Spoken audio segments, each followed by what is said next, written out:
Ճագար եղբայրը, նրա բարեկամներն ու թշնամիները։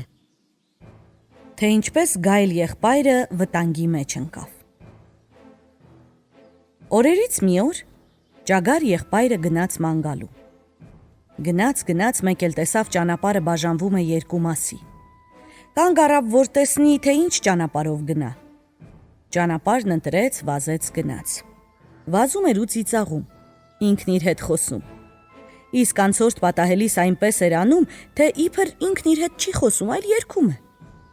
Շուտով մի ձայն լսեց։ Կանգ առավ, ականջ դրեց, շուրջը նայեց,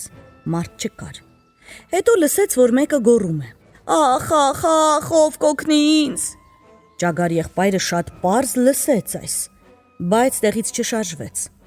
Անշարժ կանգնած լսում էր, ձայնը նորից եկավ. «Ախ, ինչ կլինի, մեկը թող գա օգնի ինձ»։ Ճագար եղբայրն ականջները բարձրացրեց ու գոռաց. «Այդ ով է, ինչ է պատահել»։ Խնդրում եմ, ով ես, վազիր, հասիր, ինձ պատասխանիր»։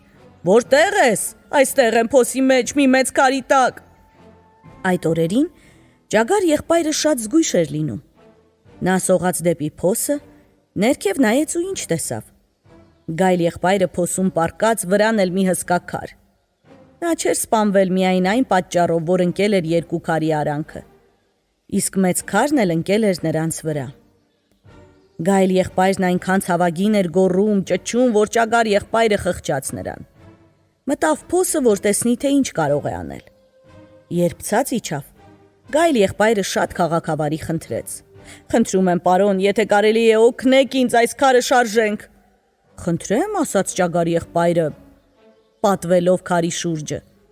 Ասաց, սկսեց հրել ու ձգել, շուտով քարը տեղահանարվեց։ Գայլ եղբայրը դուրս սողաց։ Այստեղ Գայլ եղբայրը տեսավ, որ վնասվածքներ է ստացել, ու Ճագար եղբայրն էլ իր հետ մենակ փոսի մեջ է։ Մտածեց, թե հիմա հեշտությամբ կբռնի նրան, մտածեց ու արեց։ Վրա պրծավ բկից բռնեց։ Ճագար եղբայրը գոռաց, գոռգոռաց, ձեռքերով ու ոտքերով խփեց, ոչ մի օգուտ։ Ինչքան շատ էր թփրտում, այնքան Գայլ եղբայրը ամուր էր բռնում։ Տեսավ ճար չկա, ասաց. «Ուրեմն Գայլ եղբայր, այսպես ես շնորհակալ լինում քո կյանքը փրկողից»։ Գայլ եղբայրը ատամները բացեց ու ասաց. «Սկզբում մեզնից շնորհակալ կլինեմ, Ճագար եղբայր, հետո էլ մի թարմ ճաշ կեփեմ ու քեզնից շնորհակալ կլինեմ»։ «Եթե այդ ձևով պետք է խոսես, Գայլ եղբայր, էլ կյանքումս քեզ երբեք չեմ օգնի»։ Գայլ եղբայրը նորից ատամները փայլեցնելով ասաց. «Իհարկե, Ճագար եղբայր, իհարկե, դու այլևս երբեք չես օգնի ինձ։ Մի օրենք կա, որ թույլ չի տալիս սպանել այն մարդկանց, որոնք վտանգի պահին քեզ օգնել են»։ Մի քիչ մտածելուց հետո ասաց Ճագար եղբայրը.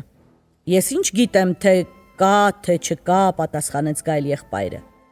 «Այդ դեպքում արի գնանք կրիա եղբոր մոտ, այժմ դատավորը նա է, թող նա վճռի»։ Գայլ եղբայրը համաձայնեց, գնացին կրիայի մոտ։ Տեղ հասան, թե չէ, Գայլը պատմեց իր պատմությունը Ճագարին, Ճագարն էլ իր պատմությունը պատմեց։ Կրիան դրեց ակնոցները, կոկորդը մաքրեց ու ասաց. «Հարցը այստեղ լուծել չեմ կարող, դուք պետք է ինձ տանեք դեպքի վայրը»։ Նրանք ձեր կրիա եղբորը տարան մեծ փոսը, որտեղ Գայլը ընկել էր քարերի արանքը։ Կրիան պատվեց հսկա քարի շուրջը, տարբեր տեղերից շոշափեց այն իր ձեռնափայտով, կամաց թափ տվեց գլուխն ու ասաց. «Շատ եմ ցավում, բայց այս ձևով հարցին լուծում տալ չեմ կարող։ Անպատճառ պետք է տեսնեմ, թե ինչպես էին երկու քարերը բռնել Գայլ եղբորը և ինչպես էր երրորդ քարը ընկել մյուսների վրա»։ Գայլ եղբայրը պառկեց նույն ձևով, ինչպես նրան Ճագար եղբայրն էր գտել։ Կրիա եղբայրն ու Ճագար եղբայրը հսկա քարը հրեցին, գցեցին իր հին տեղը։ Հետո կրիան պտտվեց մի հսկա քարի շուրջը, նայեց Գայլին, հետո նստեց գետնին, ձեռնափայտով ավազի վրա նշաններ արեց։ Գայլն էլ չհամբերեց, ասաց. «Օ, կրիա եղբայր, այս քարը շատ է ծանրանում»։ Կրիա եղբայրը չպատասխանեց։ Նա նույն տեղը նստած նշաններ էր անում, ավազին մտածում էր։ Գայլ եղբայրը գոռաց. «Այս քարը շատ ծանր է, շունչս կտրվում է»։ Կրիա եղբայրը շատ հանդարտ վեր կացավ ու ասաց. «Ճագար եղբայր, դու սխալ էիր, քո ինչ բանն էր գայիր այստեղ»։ Գայլ եղբոր հանգիստը խանգարեիր, չէ՞ որ նա քեզ չէր խանգարում։ Նա իր գործով էր զբաղված, ինչու դու էլ քո գործով չես զբաղվում։ Ճագար եղբայրը այնպես էր նայում, կարծես ինքն իրենից ամաչելիս լիներ։ Կրիա եղբայրը շարունակեց. Երբ առավոտյան գնում էիր ճանապարհով, ուրեմն գործ ունեիր, այնպես է, թե չէ։